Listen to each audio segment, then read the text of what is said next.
Olá, irmãos, a graça e a paz do Senhor Jesus. Que bom estarmos aqui na presença do nosso Deus, compartilhando um pouco mais dos planos que o Senhor tem nos chamado para participar e também sermos edificados pela sua palavra.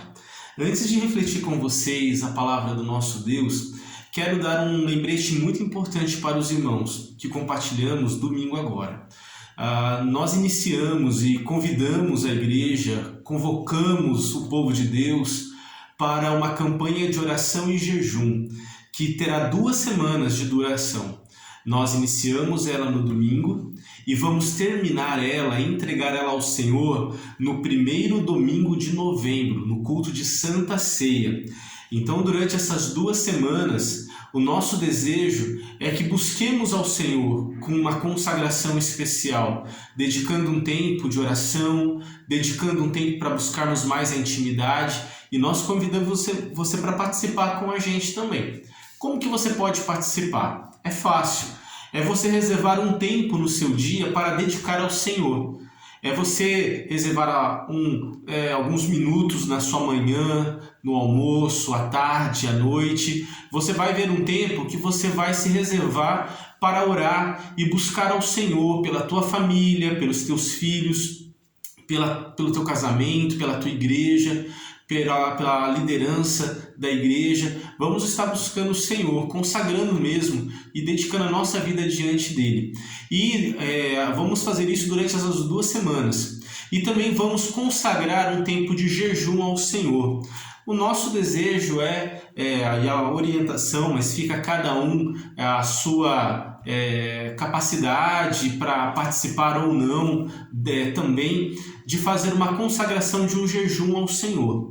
O nosso desejo é fazer 4 jejuns durante essas 2 semanas. Então você pode escolher 2 dias nessa primeira semana e 2 dias de jejum na segunda semana. E aí você vai dedicar esse tempo ao Senhor também. Então você pode fazer um jejum integral, sem água e sem alimento, ou você pode fazer também ele parcial, que pode ser tomando água e só se abstendo do alimento. Mas quanto tempo eu vou precisar ficar? Aí é você e Deus, irmãos. É você que vai definir isso daí.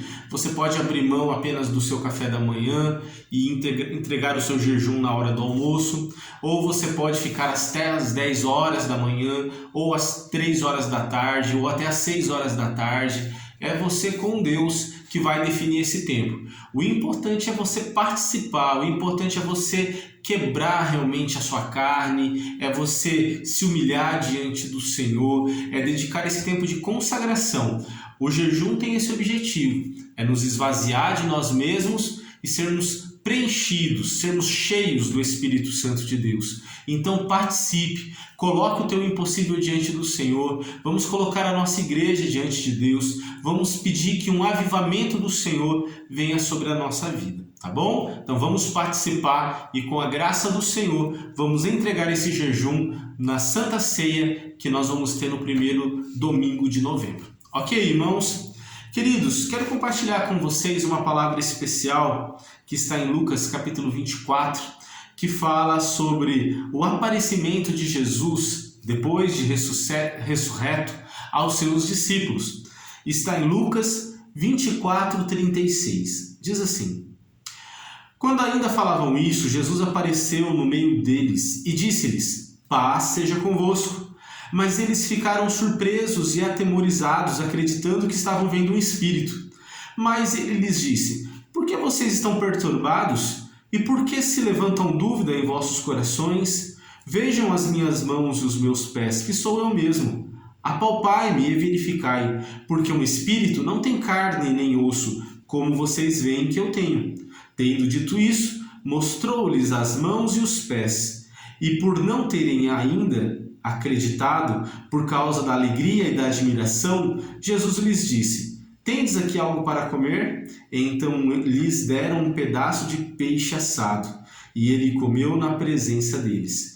E Jesus lhes disse: Estas foram as palavras que eu vos falei, estando ainda convosco. Era necessário que se cumprisse tudo o que de mim está escrito na lei de Moisés, nos profetas e nos salmos. Versículo 45. Então lhes abriu o entendimento para compreenderem as Escrituras. E lhes disse: assim está escrito, que o Cristo devia padecer e ressuscitar dos mortos ao terceiro dia, e que em seu nome se pregasse arrependimento para perdão dos pecados a todas as nações, começando por Jerusalém.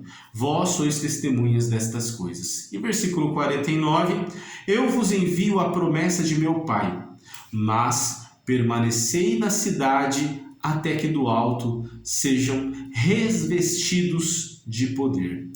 Permaneçam na cidade até que do alto sejam revestidos de poder. Amém. Como temos estudado, o nosso Cristo, ele viveu, morreu e ressuscitou. A nossa vida como cristãos é marcado por um sepulcro vazio, é marcado pela ressurreição de Cristo. A nossa vida, ela é realmente alicerçada sobre essa verdade, que Cristo não foi finalizado pela morte, mas isso foi apenas uma etapa para perdão dos nossos pecados. Ele está vivo, ele ressuscitou. E então, depois de ressurreto, ele aparece aos seus discípulos e revela a sua nova natureza, do seu corpo glorificado, participa com eles desse banquete e então explica, lembra eles das Escrituras, do que era necessário acontecer, que ele sofresse, padecesse, ressuscitasse ao terceiro dia. E o Senhor Jesus, mesmo com a dificuldade que eles estavam de entender essas coisas, o versículo 45 fala que o Senhor Jesus abriu o entendimento deles para que eles compreendessem as Escrituras. Abriu o entendimento deles para que compreendessem as Escrituras.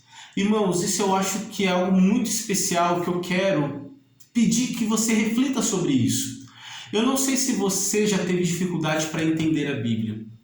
Eu não sei se você já tentou explicar a Bíblia ou a vontade do Senhor para alguém e essa pessoa não consegue entender aquilo que você está falando ou aquilo que você está lendo.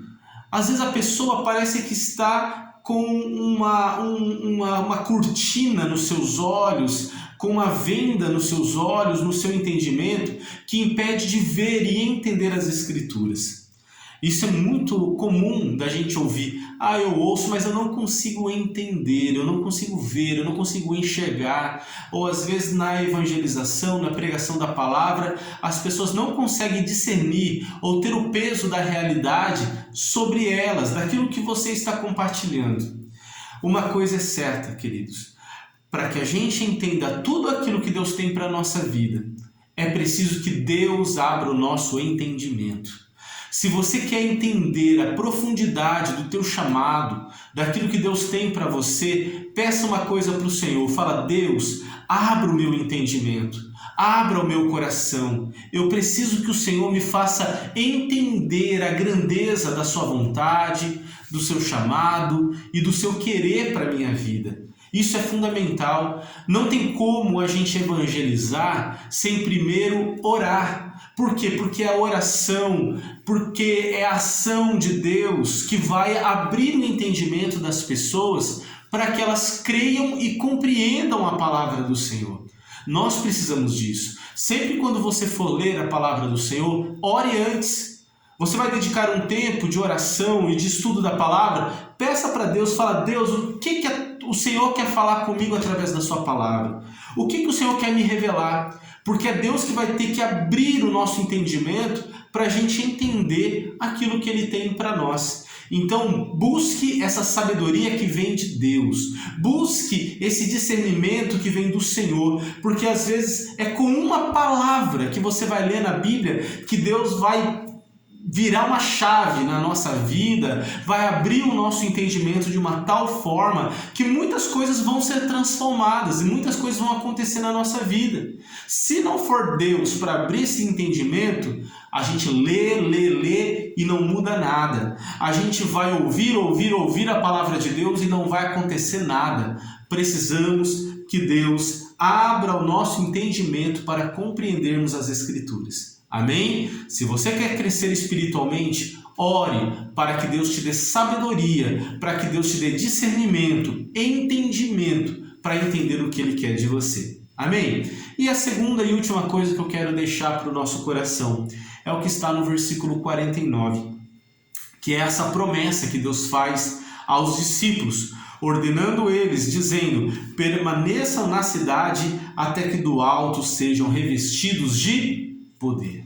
Ah, queridos, que promessa maravilhosa, que foi o que os discípulos fizeram, reunidos, e onde se concluiu em Pentecostes, onde a gente vê que em Atos capítulo 2, que o Espírito Santo de Deus veio sobre a igreja, que permaneceu em oração, que permaneceu reunida, permaneceu na comunhão, e o Espírito Santo de Deus veio no cumprimento dessa promessa, cumprindo a profecia de Joel, que nos últimos dias o Senhor derramaria do seu poder, do seu Espírito, sobre toda a carne, sobre todos os homens.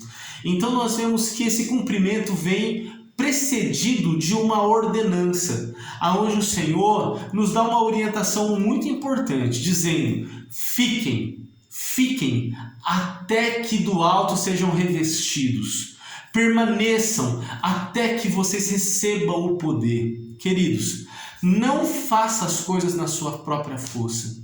Não faça o que você quer fazer, os seus projetos, os seus sonhos, na força do seu braço. A gente só vai ter êxito, a gente só vai ter vitória se a gente primeiro formos revestidos de poder. Se aqueles discípulos quisessem ser testemunhas de Jesus, sem primeiro ter sido revestidos de poder, seria um fracasso a obra deles. Eles precisariam cumprir a promessa do Senhor, eles precisariam primeiro cumprir a vontade de Deus, que era ser revestidos, ser empoderados do Espírito Santo de Deus. Por isso eu convido você, e um dos desejos dessa nossa campanha de oração é essa vontade do Senhor, é a gente buscar mais de Deus, para que o poder de Deus venha sobre a nossa vida, para que cheios desse poder a gente possa viver uma vida de vitória, viver uma vida abençoada. Não tem como a gente conquistar nada de Deus sem primeiro ser capacitado por Deus. A capacitação vem antes, o poder do Senhor vem antes, e a gente precisa disso. Eu quero convidar você a permanecer, talvez com o teu sonho, com o teu chamado, com a missão que Deus tem para você, com a missão de ser pai, de ser mãe, de ser um ministro do Evangelho, de ser um servo do Senhor que serve a Ele na sua casa, na sua empresa, aonde você estuda. Mas eu quero convidar você a, antes de qualquer coisa, a você ficar nos pés de Cristo. É você permanecer na presença dEle, até que do alto você seja revestido, até que Deus derrame sobre você de uma unção poderosa e de um poder transformador que vai te capacitar para romper as barreiras naturais, para ir além de onde você pode chegar. E foi isso que aconteceu. Os discípulos permaneceram, cumprindo a promessa, foram revestidos de poder do Espírito Santo de Deus, e eles então cumpriram e tiveram êxito e tiveram sucesso naquilo que Deus os chamou para fazer. Que você seja uma bênção, que você possa viver o melhor de Deus para a sua vida, e que Deus assim te abençoe hoje e para todo sempre. Amém, queridos? O Senhor Jesus nos faz mais do que vencedores, e Ele te chama para essa vida de vitória, e isso vem quando Ele abre o nosso entendimento para compreender a sua palavra, e quando Ele também nos reveste de poder, o poder do Espírito Santo de Deus. Que você receba o melhor do Senhor. Vamos orar. Pai, obrigado pela Tua graça e pelo Seu poder. Nos abençoe e nos fortaleça. Que o Senhor abra o nosso entendimento, Deus, e que o Senhor cumpra o Teu querer nas nossas vidas. Que o Senhor, ó Pai, venha abrir, ó Pai, a nossa mente, o nosso coração, para entender a grandeza do Teu chamado e da Tua vontade para a nossa vida. Abra também, ó Deus, o nosso coração para receber de Ti a unção, a capacitação, o poder que vem de Ti. Vem, Senhor, vem, ó Espírito Santo de Deus, sobre a nossa vida e que sobre nós repouse o Seu poder para sermos Tuas testemunhas aonde o Senhor nos enviar. Ao Teu nome seja a honra e a glória, hoje e para sempre. Amém. Amém, queridos? Que Deus te abençoe ricamente. Domingo, com a graça do Senhor, estaremos aqui no nosso culto, que você possa participar com a gente e que tenhamos mesmo essa perseverança em permanecer na presença do Senhor até sermos cheios, revestidos de poder para que o nome dele seja glorificado. Um grande abraço, que Deus te abençoe ricamente. Fiquem na paz do Senhor.